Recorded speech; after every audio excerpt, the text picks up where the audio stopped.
the US market. Pababa na naman sila. Meanwhile, yung ibang market, I think, nagre-recover pa rin. And yung iba, humariba na naman, no?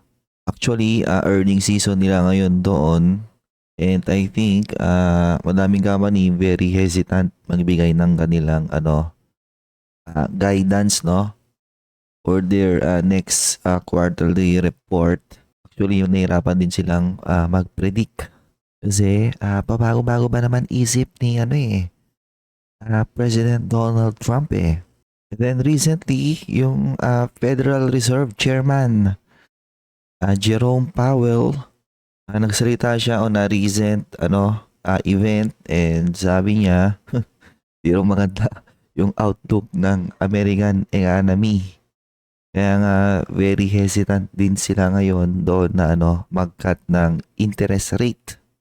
Eh syempre itong si Donald Trump parang gusto naman niyang tanggalin kaagad itong si yung kanilang Fed chair. Kasi di maganda yung sinasabi, no? Kanyang outlook. And then yung Chinese president recently. So habang dumadaldal si Donald Trump sa Amerika, yung Chinese president nag-iikot siya ngayon, especially on the Southeast Asia, kanyang neighbor. Ang tanong, pupunta ba siya sa Pilipinas? I believe pupunta na siya ng Vietnam, Malaysia, Cambodia. Of course, susunod niya yung iba. Pilipinas, bibisitahin niya kaya? I don't think so. So another bad sentiment sa US market, yung China, gusto nilang kontrolin yung pag-export nila ng rare earth metal na very critical yan sa high-tech industry, diba? Especially sa sa military defense industry, ginagamit yung mga minerals na yan for those kinds of things na ginagawa, no? So technically you have another trump card na meron ng China against the US. And then you have Meralco, 'di ba? Yung pinaka-ihintay ng Meralco. Mabigyan ng another 25-year franchise for power distribution. So mamaya pag-usapan natin 'to. Another one related sa electricity. So ERC allows NGCP to recover 28.3 billion. Na ako expected ko na to, no? So because of this, syempre, kasama to sa calculation ng binabayaran natin na kuryente. You have the transmission rate, you have the distribution rate, and then yung power generation rate, no? So ngayon, we have the transmission. Sila naman daw yung medyo magtataas. Diba? And then, etong gantong dapat yung mga balita na binabalita sa Pilipinas, no? Full steam ahead. Malolos to Clark Railway Project. Diba? Tanong, tutuloy-tuloy na kaya to?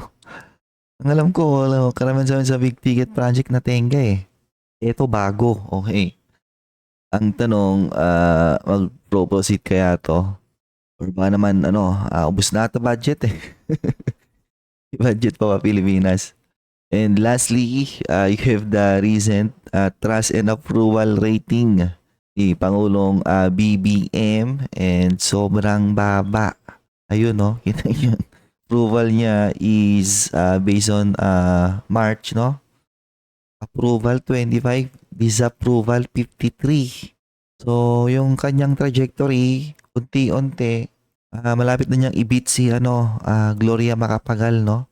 Baka yung pagiging lowest in terms of differential ng approval tsaka disapproval.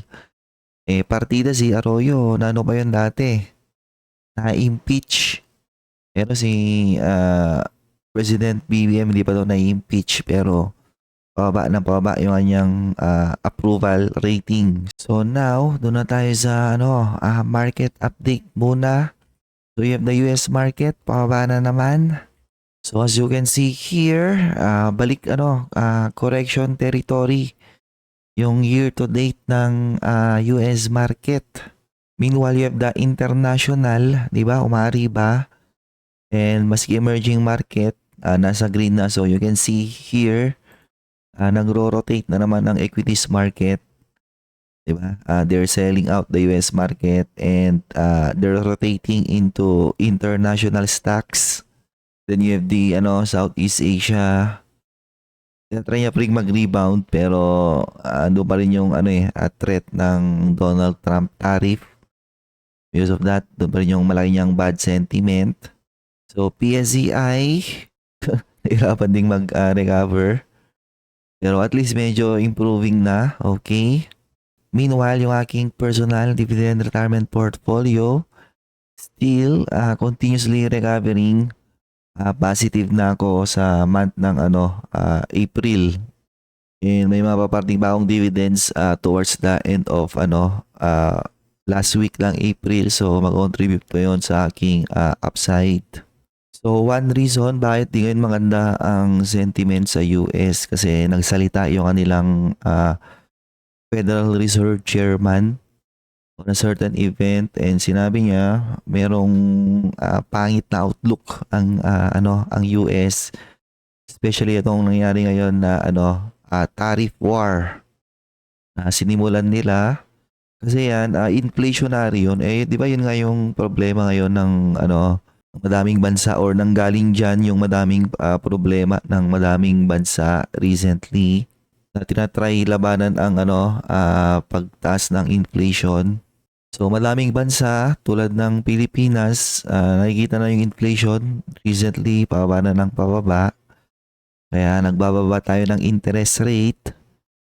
Well, sa US ayaw nila magbaba ng interest rate kasi yung ginagawa ngayon ni Donald Trump, inflationary yun eh.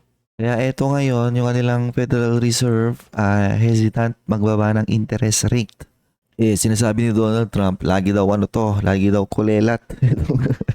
Itong kanilang Federal Reserve na magbaba ng interest rate. Di raw tumitingin sa sa data. Di raw sila nagre-react ng mabilis. Kaya parang sinasabi niya gusto niyang tanggalin daw to pero parang di naman nata pwede yon, no? So you have Donald Trump gusto niyang diktahan yung Federal Reserve na magbaba ng interest rate. However, gumawa siya ng policy na obviously inflationary yon. Mawawalan ng choices yung mga Americans ng cheap alternative.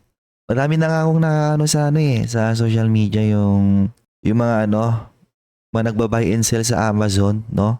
Naglo-close na sila ng shop, no? Or ayaw na nilang magbenta, mag-buy and sell kasi nga majority ng kanilang binabuy and sell galing sa China, okay? So kapag tinanggal mo yon, di ba yung mga nagba-buy and sell na yon, selling cheaper and alternative product sa US, American, mapipilitan ngayon yung mga daming Amerikano to buy into more expensive items. Kapag ganon, di ba, talagang mag-slow down yung dyan, yung economy mo. Kasi magiging hesitant na gumastos yung mga tao. Then recently, another trump card ng China is yung kanilang rare earth metals na in-export sa US. Gusto nilang kontrolin. So pag tinanggal mo yun, di ba, nakakontrol yun, syempre yung mga yung mga high-tech industry ng US and yung kanilang paboritong rin pagkapirahan yung kanilang military defense, lahat ng yon nailaan ng rare earth metals. So pag tinanggalan mo lahat ng yon, di ba, US syempre mapipilitan silang bumili on other trading partners na obviously mas mahal, di ba? So magko-contribute ulit yon. So another inflation, potential inflation sa nilang high-tech industry and military defense.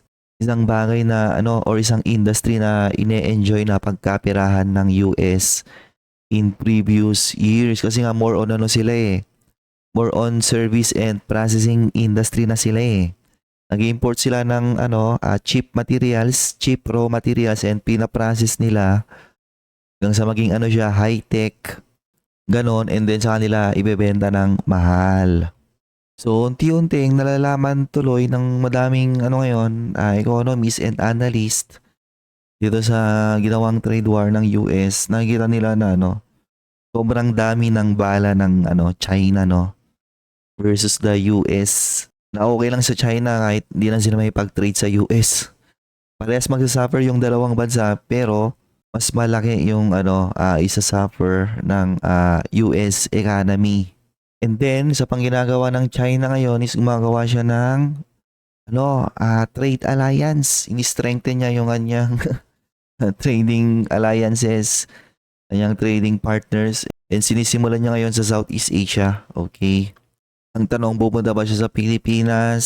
I don't think so. Siguro papadala lang siya ng ano niya, kinatawan ganun. Kunyari may pag-usap.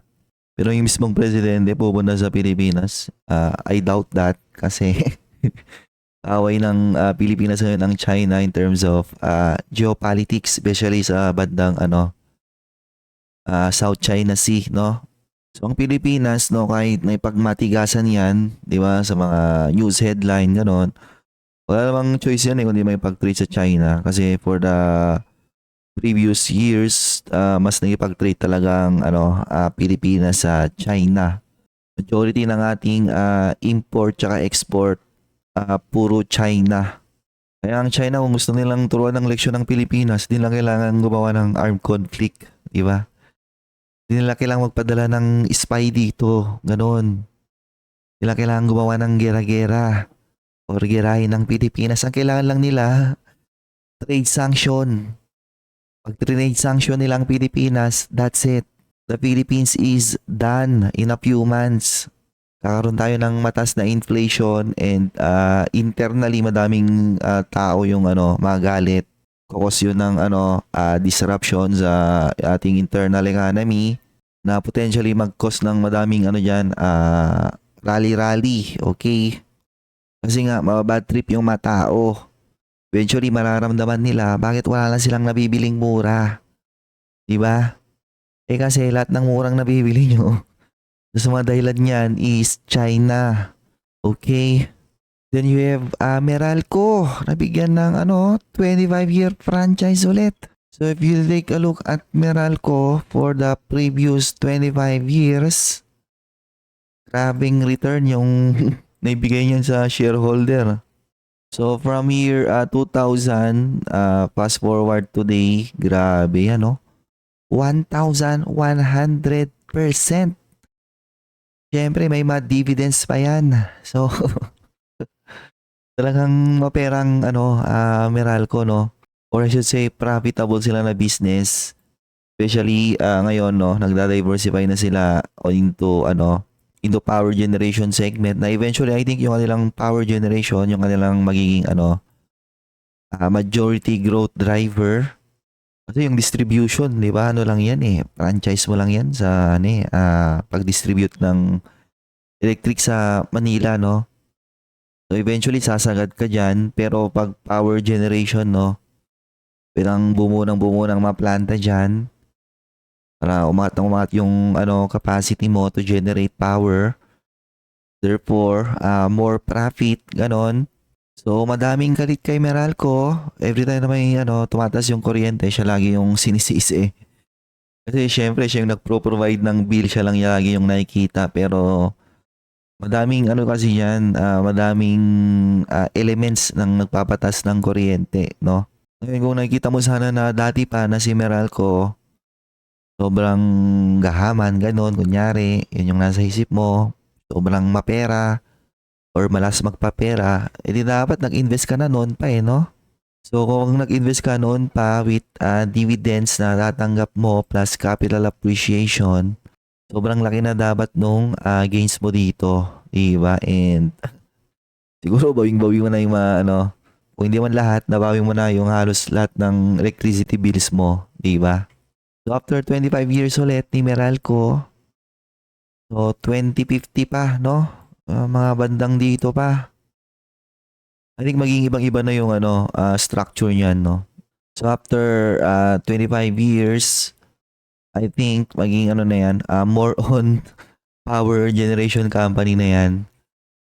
kaysa distribution business or electric distribution business. Ngayon, kahit naman hindi mo bigyan ng or sabihin na natin what if hindi mo bigyan ng franchise si Meralco. Sino yung babanat ng distribution ng Manila? Wala namang choice talaga eh. Very capex intensive yung business na yan eh. Magastos siya, no? Kaya hindi basta-basta yan pinapasok ng maraming businessman kasi yung gagawin nila is kailangan nilang mag-put up ng madami agad na kapital para lang mapasok mo yung ganitong klase ng electric distribution business. And eto na nga yung isa sa mga nagpapatas pa ng bills nyo, yung transmission rates, di ba? Kasi yung kuryente from generation, syempre tatakbo muna yan sa mga transmission line.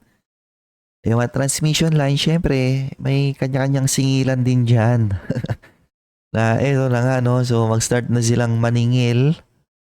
Okay. Kasi may gusto silang i-recover daw na 28.3 billion.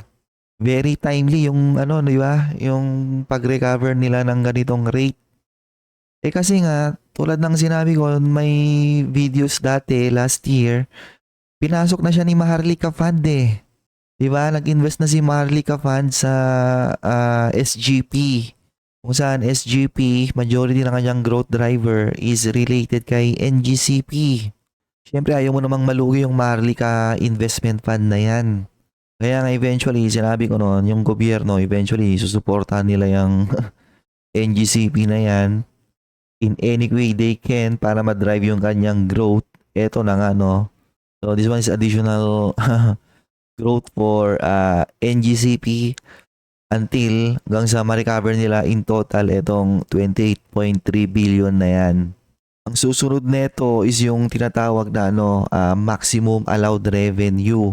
Diba na in recent years hindi pinapayagan ang NGCP na itaas yung kanilang maximum allowed revenue. So moving forward, diba? Baka payagan na sila. Okay? Feeling ko yun yung magiging case, no? Ibig sabihin mag-grow na ulit ang NGCP. Di good yun para sa investment ng Maharlika Fund sa SGP. And on another news, matutuloy kaya to or drawing lang, no? Kasi yung MRT na QC to Bulacan. Di matapos-tapos eh. Tapos may ganito, full steam ahead, Malolos to Clark. Medyo doubtful muna ako dito, no? Especially nakikita ko parang paubos na yung budget ng yung Pilipinas, no? Parang na-disperse na yung more than 70% ng budget ng Pilipinas. So eto, baka pa to? Plano-plano pa lang and baka next year, no? Baka doon nila ipasok yung budget nito. Or baka ma-push. Diba? In the coming, next year, ganon. Diba? Na yung mga ganitong klase ng project, ganito dapat yung kailangan ng Pilipinas. Yung puro ayuda, di ba? Hindi yung ginagatasan yung middle income na household and then yung kanilang tax na pupunta lang sa ayuda. Dapat mapupunta rin sa mga malalaking infrastructure project. Especially yung mga ganito, no? Maganda yung mga gantong project yung mga railway. Para interconnected, di ba? Yung iba't ibang lugar, mas madali mag-commute. Para eventually may encourage yung iba na mag-commute na lang kaysa mag-private vehicle, pampasigip ng traffic, ganon. Ito na kaya yung big ticket infrastructure flagship ni BBM. Malalaman natin. Kasi on recent years, puro ayuda yung ginagawa. Tsaka majority ng budget napupunta sa yung mga contractors ng DPWH, di ba? Ang laging mataas yung budget in recent years ng kanyang administration is DPWH. So yung mga proyekto sa iba't ibang lugar, proyekto ng mga congressman, di ba?